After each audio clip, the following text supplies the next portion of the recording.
Hello అండి అందరికీ welcome to కుచ్చు స్పెషల్ డిషెస్. ఇవాళ వీడియోలో ఎగ్ ప్యాకెట్ అలాగే ఆలు ప్యాకెట్స్ ఎలా చేసుకోవాలో చూపిస్తున్నాను. 2 రకాల స్టఫింగ్స్తో ఉండిద్దండి. పొరుదుగా ఉండిద్ది. ప్రతి పొరలోనూ స్టఫింగ్ వస్తూ చాలా టేస్టీగా ఉండిద్ది. పిల్లల నుంచి పెద్దల దాకా అందరూ చాలా ఇష్టంగా తింటారు. పిల్లలకైతే ఇలాగ ఒక ఎగ్ ప్యాకెట్ లేకపోతే ఆలు ప్యాకెట్ చేసి లంచ్ బాక్స్లో పెట్టారంటే బాక్స్ ఖాళీ చేసేస్తారు. అంత టేస్టీగా ఉంటుంది. మీరు కూడా ఒకసారి తప్పకుండా ట్రై చేసి మీకు ఎలా వచ్చిందో నాకు కామెంట్స్లో చెప్పండి. ముందుగా ఒక మిక్సింగ్ బౌల్ తీసుకొని మిక్సింగ్ బౌల్లో 2 కప్పుల గోధుమ పిండి అలాగే సాల్ట్ ఒక 1/2 టీ స్పూన్, నెయ్యి 1 టేబుల్ స్పూన్ వేసుకుంటున్నాను. మీరు నెయ్యి ప్లేస్లో కావాలంటే బటర్ అయినా వేసుకోవచ్చు. ఇలాగ నెయ్యి వేసుకొని ఫస్ట్ ఒకసారి బాగా కలుపుకోండి. ఇలాగా ఒకసారి బాగా కలుపుకున్న తర్వాత నీళ్ళు కొంచెం వేసుకుంటూ చపాతీ పిండిలాగా కలుపుకోవాలి. చపాతీ పిండి కంటే కూడా కొంచెం సాఫ్ట్గా కలుపుకోండి. ఇలాగ పిండిని బాగా కలుపుకున్న తర్వాత 1 నిమిషం పాటు పిండిని ఒత్తుకొని పైన మూత పెట్టేసి ఒక 10-15 నిమిషాల పాటు పక్కన పెట్టండి. ఈ 10-15 నిమిషాలలో స్టఫింగ్ ఎలా చేసుకోవాలో చూపిస్తాను. ఫస్ట్ ఆలు స్టఫింగ్ ఎలా చేసుకోవాలో చూపిస్తున్నాను. ఆలు స్టఫింగ్ కోసం 2 ఉడికించిన బంగాళాదుంపలు పైన తొక్క తీసేసి ఇలాగ తురుముకొని పెట్టుకోండి. ఇప్పుడు ఒక ప్యాన్లో 2 స్పూన్ల నూనె వేసుకొని 2 టీ స్పూన్ల ధనియాలను దంచుకొని వేసుకోండి. టేస్ట్ బాగుంటుంది, అలాగే స్మెల్ బాగుంటుంది. ఇలాగ దంచుకున్న ధనియాలు వేసిన తర్వాత ఒక 1/2 టీ స్పూన్ జీలకర్రను వేసి ఒక 30 సెకండ్స్ పాటు వేయించుకోండి. 30 సెకండ్స్ తర్వాత 2 పచ్చిమిర్చిని ఇలాగ దంచుకొని వేసుకోండి. అలాగే అల్లం వెల్లుల్లి పేస్ట్ ఒక 1/2 టీ స్పూన్ వేసుకొని అల్లం వెల్లుల్లి పేస్ట్ పచ్చివాసన పోయేదాకా ఉడికించుకోండి. అల్లం వెల్లుల్లి పేస్ట్ పచ్చివాసన పోయిన తర్వాత ఒక చిన్న సైజు ఉల్లిపాయని సన్నగా కట్ చేసి ఇలాగ చేతితో బాగా నలిపి వేసుకోండి. ఉల్లిపాయలు కొంచెం పింక్ కలర్కి మారుతున్నాయి అనుకున్నప్పుడు మన బంగాళాదుంప తురుము రెడీ చేసి పెట్టుకున్నాం కదా, ఆ ఆలు తురుము వేసేయండి. ఆలు తురుము వేసేసి ఒకసారి బాగా కలపండి. ఇలాగా ఒకసారి బాగా కలిపి 1 నిమిషం పాటు లో ఫ్లేమ్లో ఉడికించుకోండి. 1 నిమిషం తర్వాత పెప్పర్ పౌడర్ 1/2 టీ స్పూన్ అలాగే ఆమ్చూర్ పౌడర్ 1/2 టీ స్పూన్ వేసుకుంటున్నాను. మీ దగ్గర ఆమ్చూర్ పౌడర్ లేకపోతే చాట్ మసాలా లేకపోతే లెమన్ జ్యూస్ అయినా కూడా వేసేయచ్చు. ఇలాగా ఆమ్చూర్ వేసిన తర్వాత గరం మసాలా ఒక 1/2 టీ స్పూన్ అలాగే కొంచెం కొత్తిమీర వేసుకొని ఒకసారి బాగా కలుపుకొని ఒక 30 సెకండ్స్ పాటు లో ఫ్లేమ్లో ఉడికించి మంట ఆఫ్ చేసేసి పూర్తిగా చల్లారనివ్వండి. ఆలు స్టఫింగ్ అయితే రెడీ అయిపోయింది కదా. ఇప్పుడు ఎగ్ స్టఫింగ్ ఎలా చేసుకోవాలో చూపిస్తాను. ఈ ఎగ్ స్టఫింగ్ కోసం ముందుగా ఒక గిన్నెను తీసుకొని ఒక చిన్న సైజు ఉల్లిపాయను సన్నగా కట్ చేసుకొని వేసుకోండి. అలాగే 2 పచ్చిమిర్చిని సన్నగా కట్ చేసుకొని వేసుకోండి. చిన్నపిల్లలకైతే స్పైసీ కొంచెం తక్కువ తింటారు కదా, వాళ్ళ కోసం పచ్చిమిర్చిని వేయకుండా అయినా చేసుకోవచ్చు. ఇలాగ పచ్చిమిర్చి వేసిన తర్వాత సన్నగా కట్ చేసిన కొత్తిమీర వేసేసి సాల్ట్ 1/2 టీ స్పూన్, పసుపు 1/2 టీ స్పూన్ అలాగే రెడ్ చిల్లీ 1/2 టీ స్పూన్ వేసుకొని ఒకసారి బాగా కలుపుకోండి. ఇలాగా ఒకసారి బాగా కలుపుకున్న తర్వాత నూనె 1 టీ స్పూన్ వేసుకొని ఇంకొకసారి కలపండి. ఇలాగా ఇంకొకసారి కలుపుకున్న తర్వాత 2 కోడిగుడ్లను ఇలాగ పగలగొట్టుకొని వేసుకోండి. 2 కోడిగుడ్లకి మనకి 2 ఎగ్ ప్యాకెట్స్ అనేవి వస్తాయి. ఇలాగ ఈ కోడిగుడ్లు కూడా వేసుకున్న తర్వాత విస్కర్తో లేకపోతే ఫోర్క్తో బాగా కలుపుకోండి. ఇలాగ బాగా కలుపుకున్న తర్వాత 2 టీ స్పూన్ల శనగపిండి వేసుకోండి. 2 టీ స్పూన్ల శనగపిండి వేసుకొని ఉండలు లేకుండా బాగా కలుపుకోవాలి.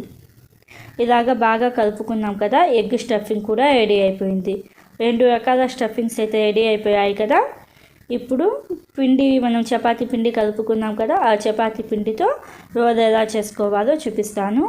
మనం స్టార్టింగ్లో చపాతీ పిండిని బాగా ఒత్తుకోలేదు కదా, అందుకని ఒక 2-3 నిమిషాల పాటు పిండిని బాగా ఒత్తుకొని ఇలాగ మరీ చిన్నవిగా కాకుండా మీడియం సైజ్ బాల్స్ లాగా చేసుకోండి.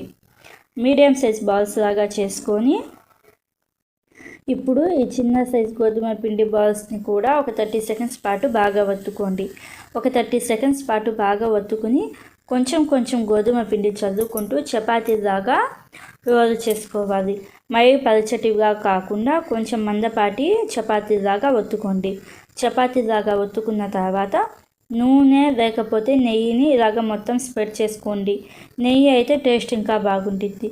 ఇలాగ నెయ్యిని మొత్తం స్ప్రెడ్ చేసుకున్న తర్వాత ఫస్ట్ ఆలు స్టఫింగ్తో ఎలా చేసుకోవాలో చూపిస్తున్నాను. మనం రెడీ చేసుకున్న ఆలు స్టఫింగ్ని ఇలాగ ఈవెన్గా మొత్తం స్ప్రెడ్ చేసేయండి. మొత్తం ఈవెన్గా స్ప్రెడ్ చేసేసి ఇలాగ ఒక చాకుతో ఇలాగ ఘాట్లు వేయండి. 2 ఘాట్లు వేయండి, మొత్తం కాకుండా జస్ట్ ఒక కొంచెం వేస్తే సరిపోతుంది. ఇలాగ 2 వైపులా కూడా చాకుతో ఘాట్లు వేసేయండి. ఇలాగా 2 వైపులా చాకుతో ఘాటు వేసిన తర్వాత వీటిని మనం ఫోల్డ్ చేసుకోవాలి. ఫోల్డ్ చేసేటప్పుడు కొంచెం నెయ్యి అప్లై చేసేసి ఫోల్డ్ చేయండి. ఇలాగా నెయ్యి అప్లై చేసి ఫోల్డ్ చేస్తే టేస్ట్ అనేది బాగుంటుంది. మీరు కావాలంటే నెయ్యి స్కిప్ చేసి అయినా సరే ఫోల్డ్ చేసుకోవచ్చు. ఇలాగా మొత్తం ఫోల్డ్ చేసిన తర్వాత లాస్ట్లో ఇలాగ ఫోల్డ్ చేస్తాం కదా, మొత్తం ఫోల్డ్ చేసేసిన తర్వాత మీకు అంచులకి ఎక్కడైనా సరే పొటాటో స్టఫింగ్ అనేది కొంచెం బయటకు వస్తుంది అనుకుంటే కొంచెం లైట్గా గిల్లినట్టు ప్రెషర్ అప్లై చేసేసి కొంచెం సీల్ చేసుకోండి. ఇలాగ మొత్తం సీల్ చేసుకున్న తర్వాత కొంచెం గోధుమ పిండి చల్లుకొని మరీ ఎక్కువగా కాకుండా కొంచెం రోల్ చేసుకోండి.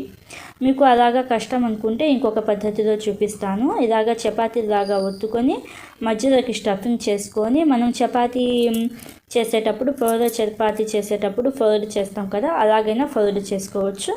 ఇలాగ ఫోల్డ్ చేసుకొని కొంచెం గోధుమ పిండి చల్లుకొని పొడి పిండి ఇలాగ కొంచెం రోల్ చేసుకోండి, మరీ ఎక్కువగా కాకుండా. పొటాటో స్టఫింగ్తో అయితే రెడీ అయిపోయింది కదా. ఇప్పుడు ఎగ్ స్టఫింగ్తో ఎలా చేసుకోవాలో చూపిస్తాను. ఎగ్ స్టఫింగ్ కోసం ముందుగా చపాతీని ఒత్తుకోండి. మరీ పలచగా కాకుండా కొంచెం మందంగా ఒత్తుకొని మనం రెడీ చేసుకున్న పొటాటో స్టఫింగ్ అనేది మధ్యలోకి ఇలా వేసేసి చపాతీకి అయితే మనం ఎలాగా ఫోల్డ్ చేసుకుంటామో అలాగా ఫోల్డ్ చేయాలి. ఫోల్డ్ చేసేటప్పుడు అంచులకి కొంచెం లైట్గా ప్రెషర్ అప్లై చేయండి. నేను ఇంకొకసారి చూపిస్తున్నాను చూడండి. మందపాటి చపాతీలాగా ఒత్తుకున్న తర్వాత రెడీ చేసుకున్న ఎగ్ మిక్చర్ వేసేసి మనం చపాతీకి అయితే ఎలాగ ఫోల్డ్ చేసుకుంటామో అలాగా ఫోల్డ్ చేసుకోవాలి. ఫోల్డ్ చేసేటప్పుడు అంచులకి కొంచెం లైట్గా ప్రెషర్ అప్లై చేయండి. ఎగ్ మిక్చర్ మరీ ఎక్కువగా కాకుండా ఒక 2 టీ స్పూన్లు లేకపోతే 1 టేబుల్ స్పూన్ వేసుకుంటే సరిపోతుంది. ఇలాగా ఎగ్ ప్యాకెట్స్ కూడా రెడీ అయిపోయాయి కదా. ఇప్పుడు వీటిని ఎలా ఫ్రై చేసుకోవాలో చూపిస్తాను.